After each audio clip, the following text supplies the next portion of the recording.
Let's talk learning through failure. Game designers use this term a lot, like it's a proverb that's true of every game all the time. You know what happens a lot of time when people fail at games? They don't grow, they quit. So look at your game and ask, when a player fails, what happens next? Are they actually encouraged to try again, to start over? Are they invited back into the game? Or is there something else going on? Let's look at a few examples and see how different games deal with failure. How about Fall Guys? A game that's arguably all about failure. Many players start, each round only a few win, and eventually just one is left. What can you learn through failure in that game? And failure in that game is fairly severe.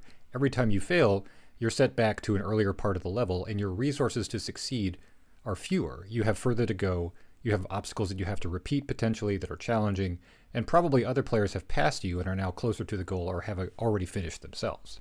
So the game isn't teaching them much through failure, but it is changing. The game is getting more exciting and more dramatic. It is, after all, an arcade type game, a game show type game. And the satisfaction of succeeding against all these odds is the thrill of the experience. So each time you fail, even though your odds of succeeding are lower, the tension and the drama and the excitement if you do succeed is going up. Another example of a game that's all about failure is one of my favorite genres, which is tower defense. A game where you only learn through failure. Your goal is to fail so many times that you eventually perfect it. The only thing that you control in that game is the quality of the maze that you're building. And if it's not good enough, you find out in real time as the creeps encounter it and as you see whether it's up to the challenge. People who are fans of tower defense games are fundamentally perfectionists. And every time the game is saying, you got this close to perfection and here's the next step, that's very inspiring to them. It's very sticky. They definitely want to play again. So these two games are both good examples of how to use failure as a positive thing.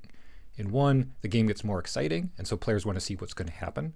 In another, the game hands the player some vital knowledge that makes them more skillful and more empowered, so now the player wants to go use that skill to do better.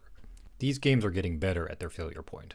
They're becoming more exciting, more engaging, and they're inviting more investment from the player.